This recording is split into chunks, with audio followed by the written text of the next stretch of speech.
What's going on? I'm John, and today I'm going to be sharing the 3 most remarkable lessons that I learned from the book, Getting Into Character by Brandilyn Collins. Rather than the more general focus of most craft books, this book is dialing into 7 specific techniques to help you write more believable, consistent characters. So rather than focusing on a bunch of different lessons, I'm just going to be diving deep into the 3 most essential lessons that I learned from reading this book. And as always, I'll be sharing the most powerful lesson last, so make sure to stick around for that. Lesson 3, subtexting. For me, dialogue is always one of the most difficult things to write. Trying to get those character voices correct, trying to make sure the dialogue doesn't feel too on the nose. There are a lot of things to consider, and it can be far too easy to end up with dialogue that feels unnatural. And that's what subtexting aims to fix. It's important to note that this technique of adding subtext in dialogue described in this book is only one way to do so. There are other ways to do it as well, but this is definitely a solid one. So let's just dive straight into when you'll actually want to use this subtexting technique. We want to use subtexting in communication that expresses an ongoing conflict rather than one that will be resolved in this scene. Because if you're writing a major turning point and 2 characters are having it out and they're being really direct about the issues that each of them has with the other one, then that's not really the time for subtexting. That is the time where they're actually going to get to the heart of the issue and potentially find a solution. Another place to use subtexting is when a character doesn't want to say what they're thinking outright, or when all the characters present already kind of know the context, so they don't need to say all of the details directly. And often, the older and deeper the conflict, the more likely subtexting will be used. You can think of the example of a woman and her mother-in-law, and maybe they don't really get along that well, but they don't want to start this big fight every time they talk to each other, so maybe the mother-in-law throws in a few little subtle jibes here and there. Oh god. Anyway.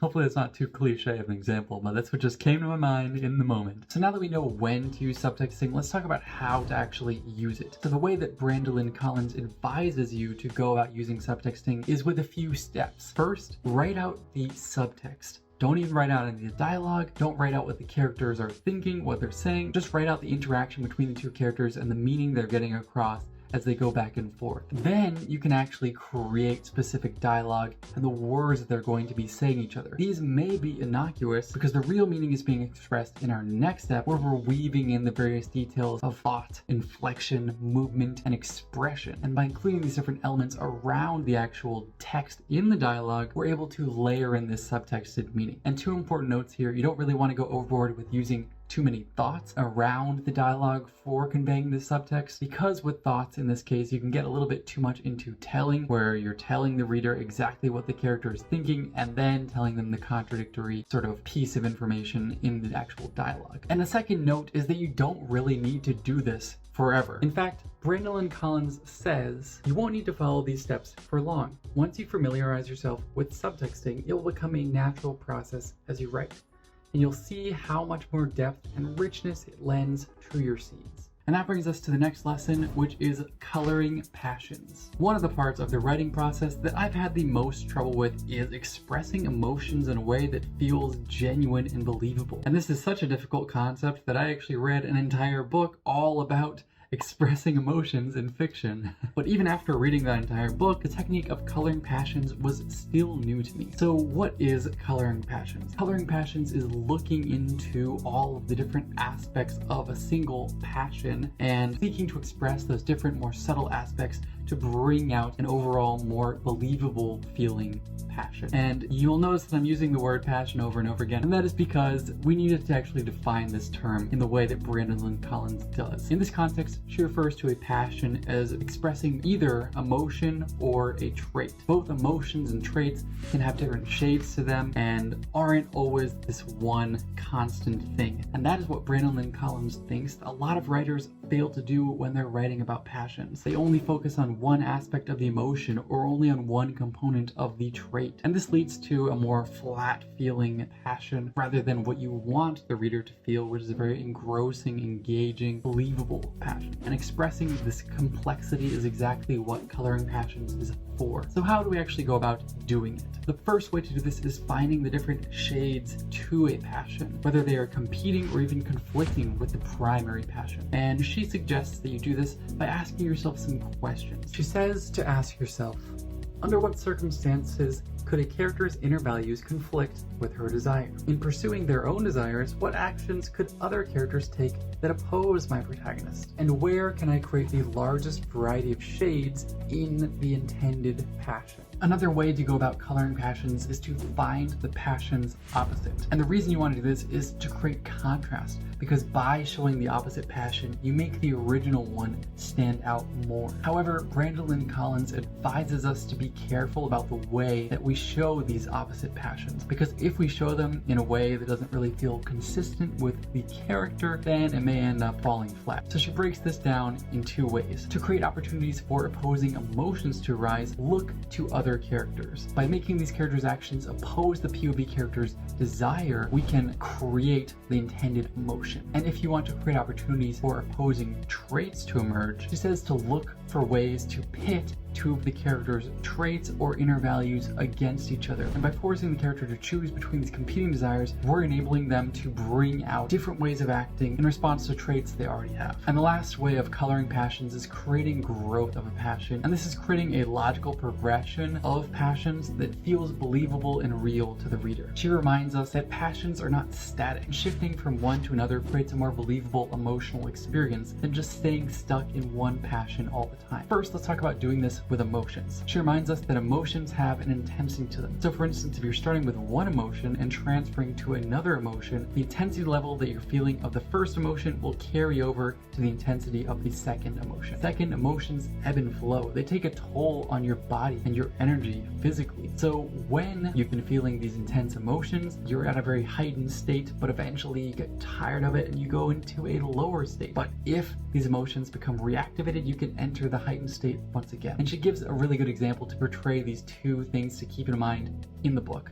So let's take a look at that. A middle-aged woman is deeply in love with her husband. In the last few months, however, he's begun to treat her badly, staying out late at night with no explanation, ignoring her. She's afraid he's having an affair. Still, she's been patient, often saying how much she loves him and trying her best to make him happy. Finally, she decides this has continued long enough. She must woo her husband back. She begs her husband to come home on time the following night at 6 o'clock. If he loves her at all, she tells him he'll do this one thing for her. He promises. She believes he'll keep that promise. The next day is spent making special dinner for him. She takes extra care with her hair and her makeup. She squeezes herself into a sexy dress, adds a pair of high heels, and as the time approaches for her husband to arrive, she has everything ready. The table set with candles, low lighting. She is brimming with anticipation and hope. She's come to view this dinner as the only thing that can save her marriage. If her husband doesn't respond to this special dinner and his wife looking her best, she'll know she's lost him. Of course, that isn't going to happen. She will succeed at wooing him back. 6 o'clock arrives. Her heart feels fluttery. 5 minutes pass. 10, 15. Well, no problem. She just got stuck in traffic. She finds little extra things to keep herself busy. This lasts 15 minutes. The grandfather clock rings 6:30. Dinner is getting cold, so she sticks everything in the oven to keep it warm. She can no longer lie to herself that he's in traffic. If that was the case, he would have called. She wanders around, waiting with nothing else to do. 6:45, 7. She's grown cold in her skimpy dress and adds a sweater, takes off her high heels. More time passes. She walks the floor, looking out the window, startling at every car that drives by. Has he been in an accident? She can't live without him. She can't. She won't allow herself to believe this is happening. She shores herself up, muscles taut, clinging to her hopeless hope that all is not lost. 7:30. She drags herself into the kitchen, turns off the oven, leans against it, and starts to cry. Okay, the example goes on for a little bit longer, but we can already see how the emotions are changing throughout the course of this example, how one emotion flows to the other, and how the intensity of the emotions is building over the course of this scene so far. And at this point, if you're finding this video useful, make sure to smash that like button so that YouTube knows, share with other writers like you. One last little note with regard to emotions is that anger is a secondary emotion. So rather than trying to focus on expressing the anger directly, she advises that it's better to focus on what emotion led to this anger. And by expressing that alongside the anger, you can make it feel more real. And lastly, with creating the growth of a passion, if you're doing this for a trait, it's like a slow transformation where in the beginning you're including mostly this first trait and a little bit of the second one, and then slowly the amount of the second trait that you're including builds and builds and builds until that's the one that's predominant. So now we're ready to talk about the most impactful lesson that I learned from this book. And actually, I used this lesson just the other day. You see, when I was reading through draft 1 of my sequel, I realized there were 2 supporting characters that felt really flat, like they had no personality. So I referred to this specific section that we're going to go over, and after going through the exercises in it for these 2 characters, when I was reading through the second draft, I realized that these characters were more unique, consistent, and believable than some of the more important characters in the story. So I'm gonna have to go back and do this for those characters as well. So without further ado, let's get into this lesson.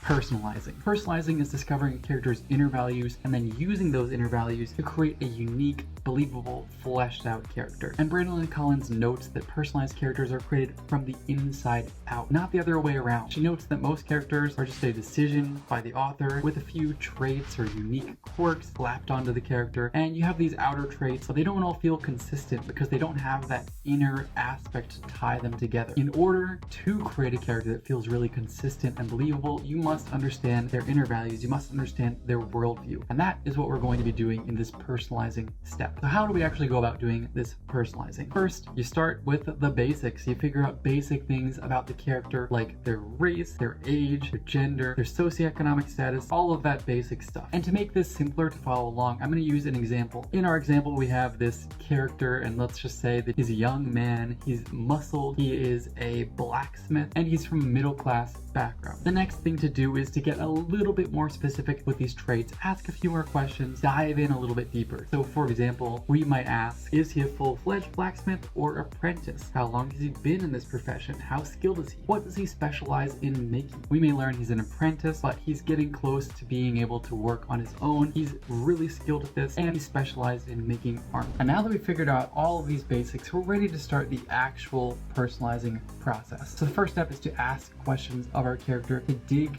deep down and just keep asking questions until you get to a deep value-based answer. So let's look at an example. I think this will make it much more easy to understand. So maybe we ask our blacksmith, does he actually like the job? And he says that he doesn't really like it that much. So we ask, then why did you decide to do it in the first place? And he says that he decided to do it because he knew he'd be able to make more money in it than what he actually wanted to do, which was become an actor. And then maybe we ask, what do you need the money for? Why not pursue what you actually want to do? And he says it's because his family was coming into hard times and he felt an obligation to take care of them. So you see how we've gotten to a value-based answer? Now we can actually write out this as a value the character has. We can say that he values family and his duty to them more than he values his own happiness and career satisfaction. And you can see how finding values like this would have incredible ripple effects into the character through the story. The next thing that we want to do is we want to make sure that this actually corresponds with what we know of the character so far. So for instance, if you've already plotted out this entire story, then you want to make sure this inner value is compatible with the major plot points that you've created. If it isn't, then you can either choose to change the plot, or you can choose to repeat this process and find a value that does correspond with the plot points you already have. So now that we have an inner value, we're ready to start working outward to discover the traits and the mannerisms that this character has. So let's start with traits. We know this character doesn't really enjoy their work, so how might that actually show up in their personality? Maybe he lives dispassionately and soldiers on. Maybe he's really stoic about it and just recognizes that this is what he has to do. He doesn't really speak that much. He doesn't really get excited. He just focuses on doing what he has to do